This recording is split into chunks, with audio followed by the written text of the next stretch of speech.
Hey everyone! Welcome back to the channel.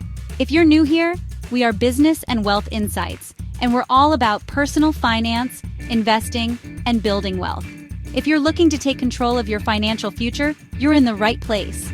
In today's video, I'm going to show you exactly how to make your first $100,000 in investment. That's right, we're talking about hitting that six-figure milestone that can completely change your financial trajectory. I'll walk you through simple, actionable steps to help you hit that major milestone. Because let's face it, reaching that first $100,000 is a huge psychological and financial win. It opens up so many doors, whether you want to invest in real estate, start a business, or simply have more financial freedom. Before we dive in, make sure to hit that subscribe button and turn on notifications so you don't miss out on more valuable tips. Let's get started. All right, let's jump right into the first key to hitting that $100,000 mark, starting early. You might be thinking, easier said than done, right? But trust me on this. Time is your absolute best friend when it comes to investing. And here's why. It's all about this beautiful little thing called compound interest. Imagine a snowball rolling down a hill. It starts small, but as it picks up snow, it gets bigger and bigger, faster and faster. That's compound interest in action. The earlier you start, the more time your money has to snowball and grow exponentially. We're talking about earning interest on your initial investment and on the interest you've already earned. It's like magic, but with money. Look, I get it. When you're young, retirement or even having a significant investment portfolio seems so far off. But let me paint you a picture. Let's say you start investing just $500 a month at age 25, assuming an average return of, let's be conservative and say 7%, like you'd get from the S&P 500 historically, you'd be a millionaire by age 65. Now, if you wait until you're 35 to start investing that same $500, you'd have significantly less by the time you retire. The math speaks for itself. Starting early gives your money that runway to really take off. Even if you can only invest a small amount right now, do it. It's not about how much you have, but how much time you give it to grow. And hey, I've got tons of videos on this channel about side hustles and ways to earn extra cash that you can then invest. So, no excuses. Let's get that money working for you. Now that we've covered the when, let's talk about the why. Before you even think about throwing money into the market, you need a clear target in sight. Think of it like this. You wouldn't just hop in your car and start driving without knowing your destination, right? Investing is the same way. Setting clear financial goals is crucial to hitting that $100,000 milestone. But don't just stop at the big picture. Break it down. Instead of just focusing on the $100,000, set smaller, stepping stone goals along the way. Maybe it's reaching $10,000 first, then $25,000, and so on. These smaller wins will not only keep you motivated but also help you track your progress and make adjustments to your strategy as you go. And when it comes to setting goals, let's get specific. Vague goals lead to vague results. Instead of saying, I want to retire early, figure out how early and how much money you'll need to make that happen. Once you have those concrete numbers, you can calculate exactly how much you need to invest each month to get there. Trust me, having a well-defined roadmap will make the journey to $100,000 and beyond feel much more manageable. Plus, it helps you stay disciplined and avoid impulsive financial decisions. Remember, investing is a marathon, not a sprint. All right, so you're ready to start investing, you've got that fire in your belly, but now you might be wondering, where do I even put my money? Well, choosing the right investment strategy is absolutely critical to reaching your $100,000 goal. But don't worry, you don't need to be a Wall Street whiz to make smart investment decisions. In fact, one of the simplest and most effective strategies, especially for beginners, is investing in low-cost index funds. Now, you might be thinking index funds sounds kind of boring, but trust me, boring can be incredibly profitable. Index funds are like the diversified all-stars of the investment world. They track a specific market index like the S&P 500, which means you're essentially investing in a basket of the 500 largest publicly traded U.S. companies. This diversification spreads your risk across hundreds of stocks.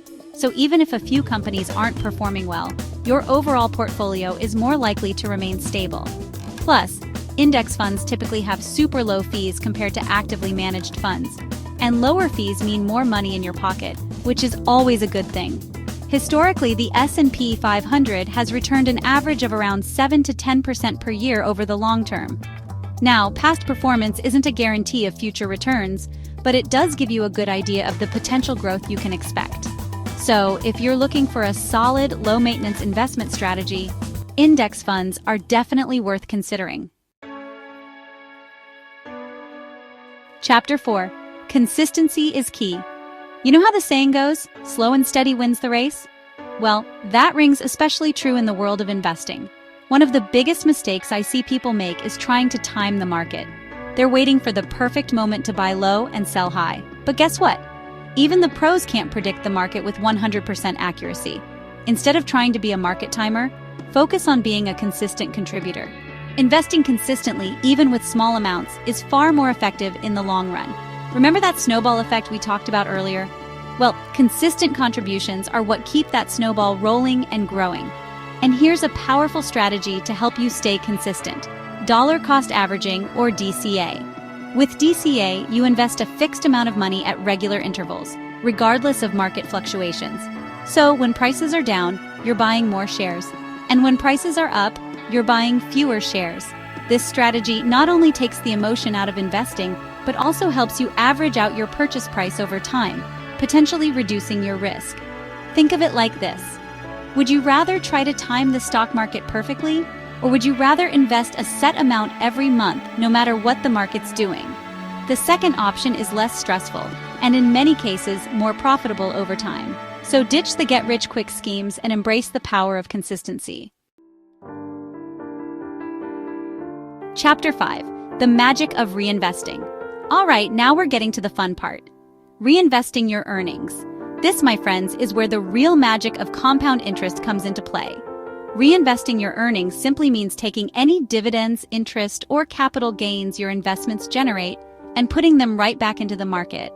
Instead of pocketing those earnings, you're letting them compound over time, which can significantly accelerate your progress toward that $100,000 goal. It's like a snowball effect on steroids. Let me give you an example. Let's say you invest $10,000 and earn a 10% return in a year. That's $1,000 in profit. Now you have two options. You can either cash out that $1,000 or reinvest it. If you reinvest it the next year, you're not just earning a return on your initial $10,000 investment, but on $11,000. And as the years go by, those reinvested earnings start to generate their own earnings, creating a powerful cycle of growth. The earlier you start reinvesting, the more time your money has to compound, and the faster your wealth can grow. It's like planting a tree. The best time to plant a tree was 20 years ago. The second best time is today. The same goes for reinvesting. So, if you're serious about building wealth, make reinvesting a non-negotiable part of your investment strategy. Chapter 6. Patience and avoiding emotional decisions. We've covered a lot of ground today, but there's one last crucial piece of the puzzle I want to leave you with: patience. Reaching your first $100,000 in investments takes time, my friends. It's not an overnight thing. In fact, it's more like a slow and steady climb up a mountain. There will be days, weeks, even months when the market dips and your portfolio might lose value. It's inevitable. But here's the thing: don't panic. I repeat, do not panic. The market is cyclical. What goes down must come up. Trying to time the market by selling low and buying high is a recipe for disaster. Instead of making emotional decisions based on short-term market fluctuations, focus on the long game. Remember why you started investing in the first place. Remind yourself of your goals and stick to your plan. One of the worst things you can do is let fear or greed dictate your investment decisions. Stick to your plan, ride out the storms, and trust in the process. The more you learn about investing, the more comfortable you'll become with these inevitable market fluctuations. Educate yourself, stay informed, and seek guidance from reputable financial advisors if needed. Remember, investing is a marathon, not a sprint. So, buckle up, enjoy the ride, and trust that with patience, discipline, and the right strategy, you'll reach that $100,000 milestone and beyond. Outro: start building your 100K today. So to make your first $100,000 in investments, remember these key steps. Start early, set clear goals, choose the right strategy, invest consistently, reinvest your earnings, stay patient, and keep learning. These are the fundamental principles that have helped me and countless others achieve financial freedom, and I know they can work for you too. If you found this video helpful, please like, comment, and subscribe. Share your first investment goal in the comments, and I'll be happy to help you get started. I love hearing from you guys and learning about your financial journeys. Thanks for watching, and I'll see you in the next video where we'll dive into advanced investment strategies. Remember, the best time to start investing was yesterday, but the second best time is right now. So take action and start building your $100,000 portfolio today.